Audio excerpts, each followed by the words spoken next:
या देवी सर्वभूतेषु मां महागौरीरूपेण संस्थिता नमस्तस्यै नमस्तस्यै नमस्तस्यै नमो नमः। ओम दुम दुर्गाय नमः।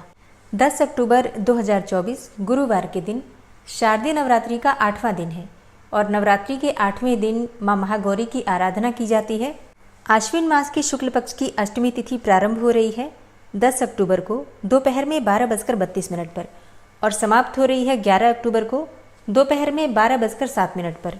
तो वैसे तो सूर्योदय कालीन अष्टमी हमें प्राप्त हो रही है शुक्रवार को यानी कि 11 अक्टूबर को, लेकिन नवरात्रि के 8वें दिन क्रम के अनुसार मां महागौरी की आराधना हम गुरुवार को करेंगे 10 अक्टूबर 2024 को। लेकिन हाँ, कन्या पूजन या फिर जो लोग दुर्गा अष्टमी का व्रत धारण करते हैं उन्हें 11 अक्टूबर को ही कन्या पूजन करना है। अष्टमी की कन्या पूजन अगर आप करते हैं तो 11 अक्टूबर को कन्या पूजन करेंगे और दुर्गा अष्टमी का व्रत करते हैं तो दुर्गा अष्टमी का व्रत आपको 11 अक्टूबर को ही धारण करना है। 10 अक्टूबर को सूर्योदय काल का समय आपको प्राप्त हो रहा है सुबह 6:25 पर और सूर्यास्त का समय होगा शाम को 5:56 पर। बात करें पूजा के शुभ मुहूर्त के बारे में तो देखिए, मां महागौरी की पूजा करने का सबसे शुभ मुहूर्त होगा ब्रह्म मुहूर्त का, जो कि 10 अक्टूबर को सुबह 4:45 से सुबह 5:35 तक रहेगा। इस समय में आप स्नान कर सकते हैं, पूजा आराधना कर सकते हैं, मंत्रों का जप कर सकते हैं। ये समय सर्वाधिक श्रेष्ठ है। दूसरा शुभ मुहूर्त आपको प्राप्त हो रहा है अभिजीत मुहूर्त का, जो कि 11:50 पर सुबह प्रारंभ होगा और 12:37 तक दोपहर में रहेगा। तो इस समय में भी आप पूजा आराधना कर सकते हैं। मतलब विशेष पूजा के लिए ये दोनों मुहूर्त अत्यंत ही श्रेष्ठ हैं।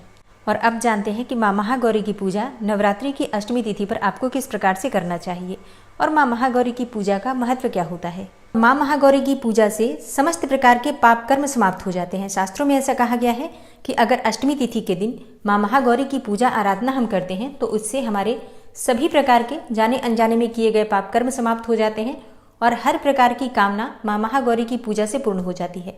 सुख समृद्धि की कामना हो, सौभाग्य की कामना हो, विवाह की मनोकामना हो, संतान की मनोकामना हो या मतलब कोई भी भौतिक कामना आपकी हो, मां महागौरी उसे पूर्ण करती हैं।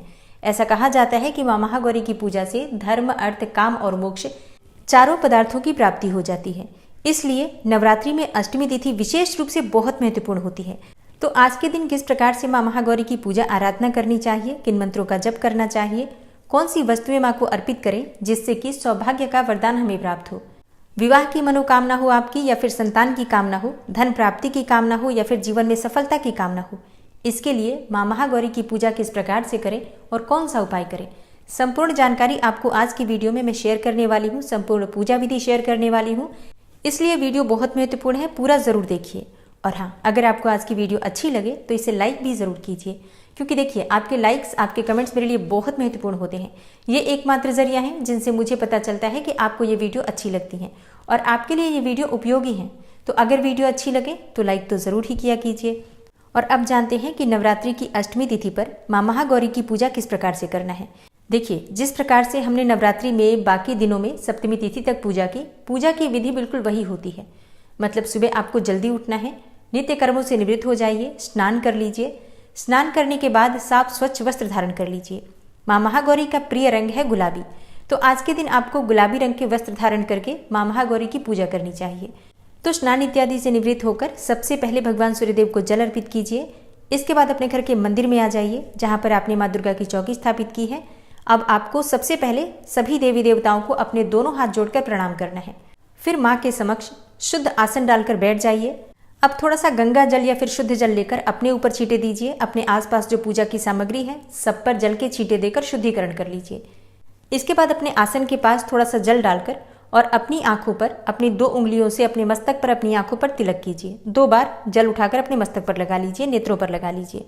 अब अपने सामने शुद्ध घी का एक दीपक प्रज्वलित कर लीजिए।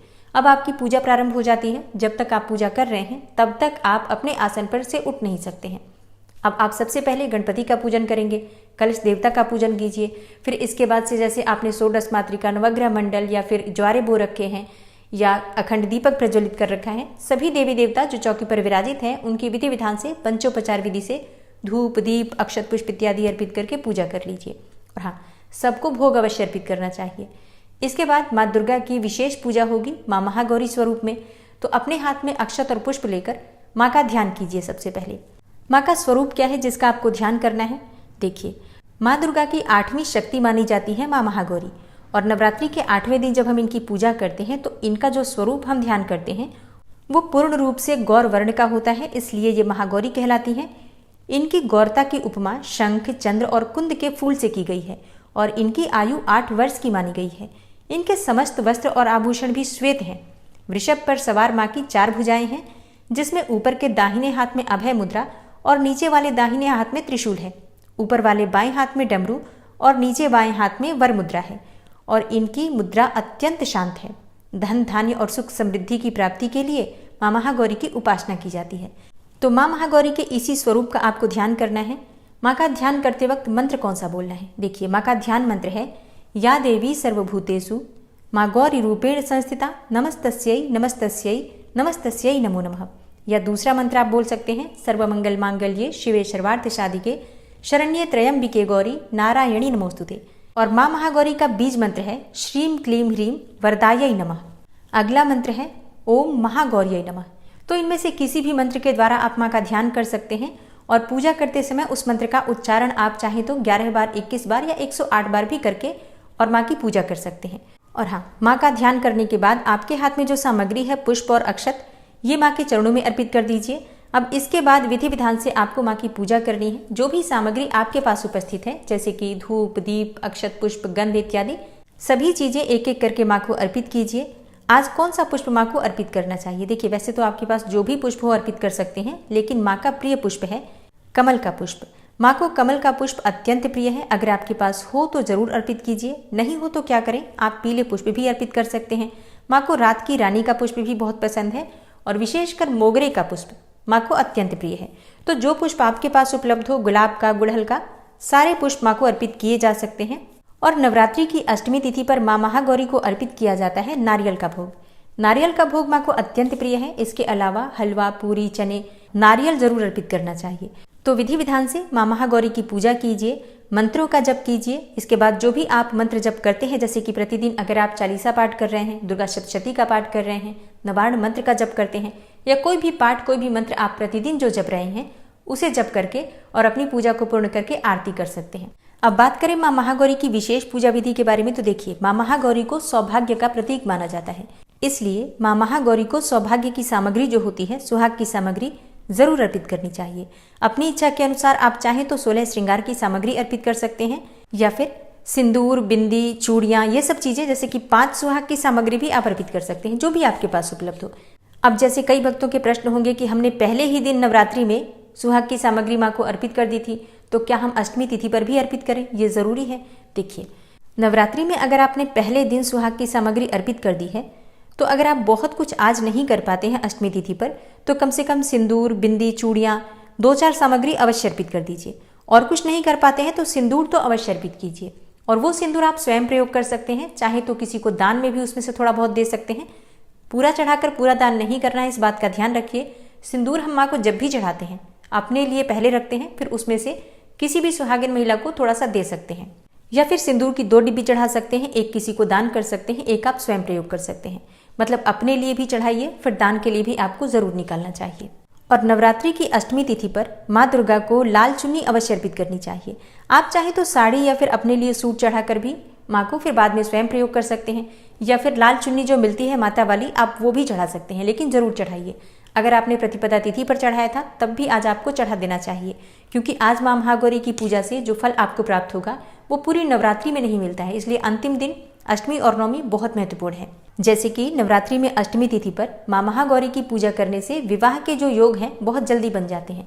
तो जो कुंवारी कन्याएं हैं वो भी माँ को सुहाग की कुछ सामग्रियां चढ़ा सकती हैं, जैसे कि मेहंदी, चूड़ियाँ, आप रोली भी चढ़ा सकते हैं, स्वयं तिलक कर सकते हैं मस्तक पर अपने, एक चांदी की पायल भी चढ़ा सकते हैं जो कि आप बाद में स्वयं प्रयोग कर सकते हैं। सुहागिन महिलाएं माँ को बिछुए अर्पित कर सकती हैं और बाद में उसे स्वयं प्रयोग कर सकती हैं।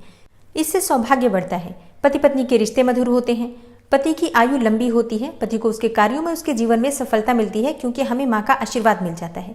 नवरात्रि की अष्टमी तिथि पर माँ दुर्गा के मंदिर में जाकर विधि विधान से उनकी पूजा करें। तो दोस्तों, ये है आज की वीडियो। उम्मीद करती हूँ आपके लिए उपयोगी होगी। अच्छी लगी हो वीडियो तो लाइक कीजिए, शेयर कीजिए। चैनल पर पहली बार आए हैं, अभी तक आपने चैनल को सब्सक्राइब नहीं किया है, तो आज की वीडियो अगर आपको अच्छी लगे तो चैनल को सब्सक्राइब करके बेल आइकन को जरूर प्रेस कर लीजिए। इससे यह होगा कि इस चैनल पर जो भी नई वीडियो अपलोड होंगी उनकी नोटिफिकेशन आपको सही समय पर प्राप्त होगी। मिलती हूँ मैं आपसे अगली वीडियो में, तब तक के लिए नमस्कार।